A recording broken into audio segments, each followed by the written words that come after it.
Coucou tout le monde, j'espère que vous allez bien. Aujourd'hui, je vous accueille avec une nouvelle vidéo. Cette petite cagette de fruits. Alors, on la voit partout, cette fameuse cagette. Je me suis lancé le défi d'essayer d'en faire une. Bon, c'est à peu près ça. La recette est super facile. Pour ça, il vous faudra 140 g de beurre doux, 140 g de sucre glace, 400 g de farine, 2 œufs et 2 pincées de fleur de sel. Donc là, nous allons tout premièrement préparer notre pâte sablée. Donc moi, je vais le faire directement sur le plan de travail.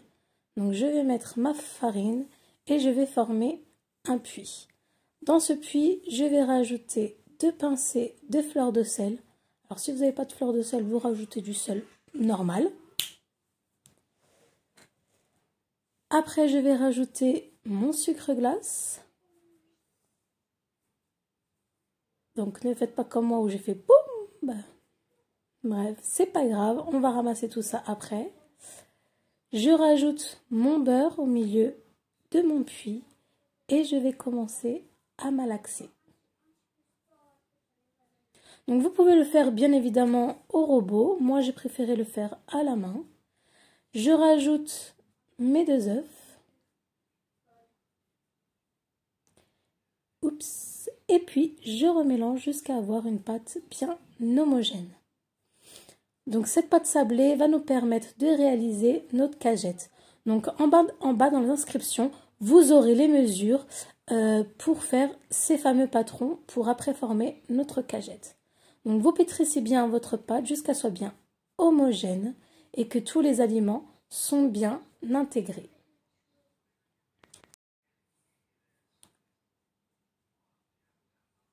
Donc une fois que votre pâte est bien mélangée, que vous avez bien pétri votre pâte, on va la laisser au frigo. Alors le minimum 2 heures, le mieux c'est toute la nuit. Donc vous allez le mettre dans du papier sulfurisé et vous allez garder au frigo. Alors pour ma part, je l'ai laissé au frigo toute la nuit. Alors il faut vraiment que votre pâte soit bien dure pour bien pouvoir la travailler après. Donc voilà. Une fois que votre pâte a pris 2 heures au frigo plus ou comme moi toute la nuit, on va venir premièrement l'étaler. Donc une fois que vous l'avez bien étalé comme ceci, on va prendre 2 papiers cuisson et on va venir réétaler. Alors il faut qu'il y ait une épaisseur de 2 à 3 cm pour éviter qu'une fois que votre pâte ça cuit, qu'elle ne casse. Si elle est trop fine, ça va être trop fragile et ça risque vraiment de se casser. Donc voilà, une fois que j'ai bien aplati, que j'ai une épaisseur de 2 à 3 cm, je vais venir avec mes patrons. Donc ça, c'est les côtés de ma cagette. Je vous mettrai en barre d'inscription les mesures. Donc après, tout simplement, avec un couteau, vous allez tout simplement découper tout autour du patron.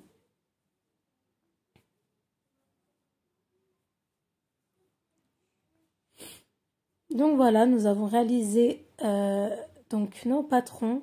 Donc il vous faudra 2 de chaque, bien évidemment, pour faire les 4 côtés. Donc vous allez retirer le surplus de pâte.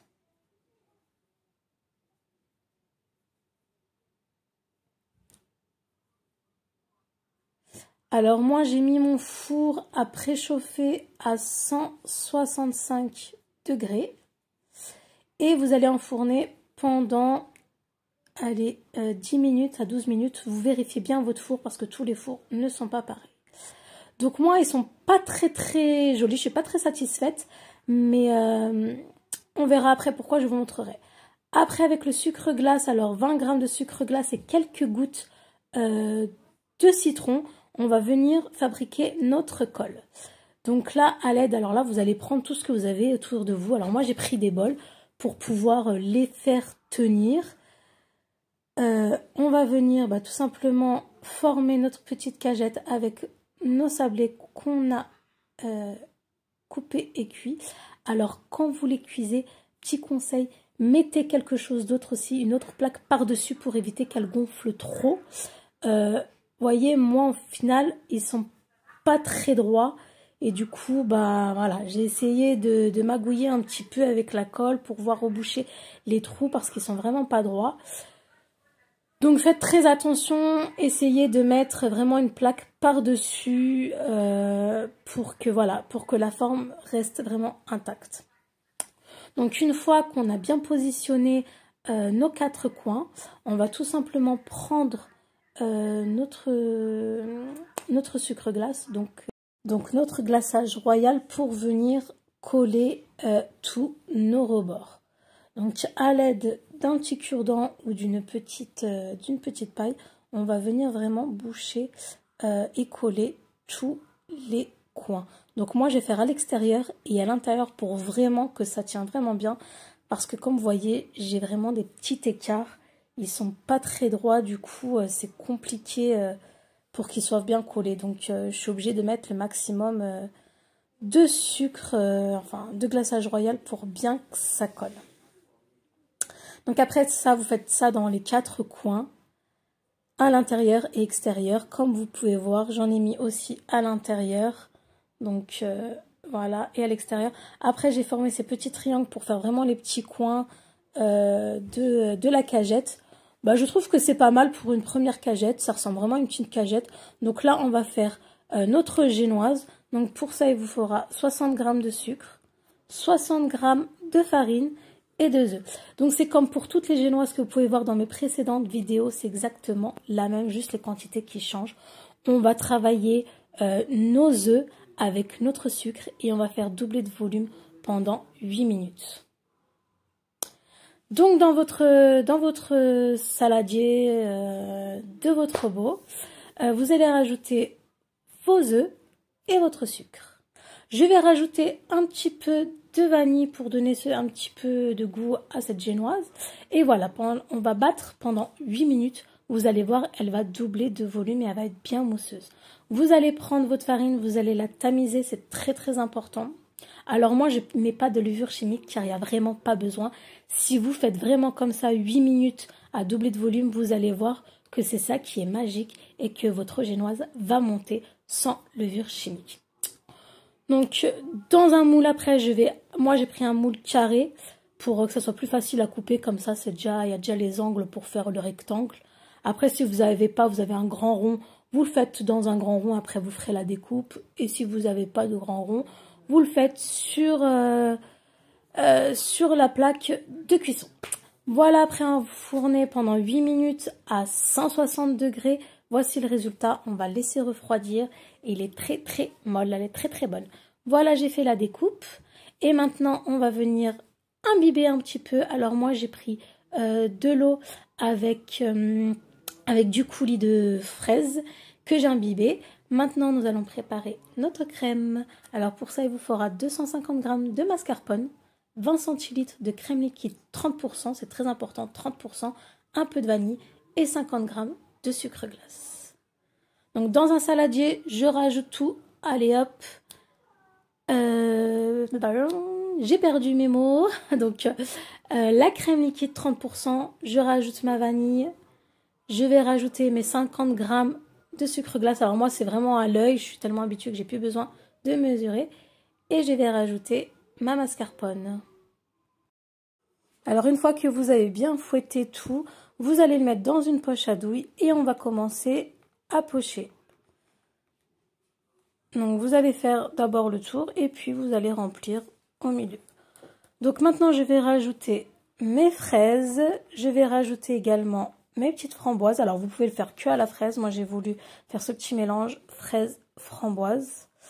Donc là je rajoute mes fraises en premier. Après je rajoute mes framboises. Alors moi c'est des framboises congelées. Mais vous pouvez rajouter des framboises fraîches. Après je vais rajouter un petit peu de coulis de fruits rouges. Pour donner encore un petit peu plus de goût. Après, nous allons venir refermer tout ça avec notre reste de génoise. Donc, votre génoise, quand vous l'avez fait, vous la coupez en deux si elle a bien monté. Sinon, après, tout dépend aussi de la taille de votre moule.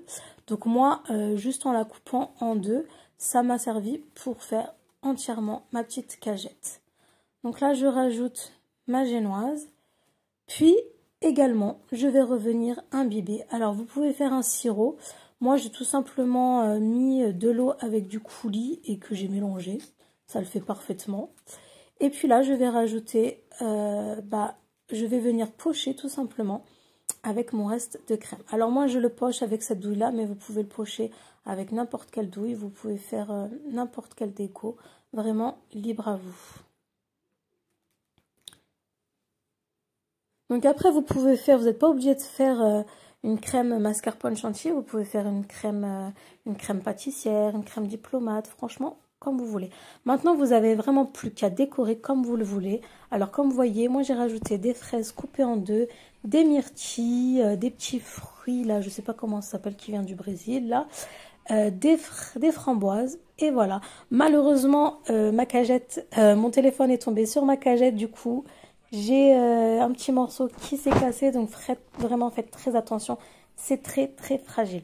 Donc je vous souhaite un très bon appétit, voici l'intérieur. Si vous avez aimé cette vidéo, n'oubliez pas de partager, de liker, un petit commentaire et si vous n'êtes pas encore abonné, de vous abonner. Et je vous souhaite un très bon appétit et je vous dis à très vite pour une nouvelle vidéo.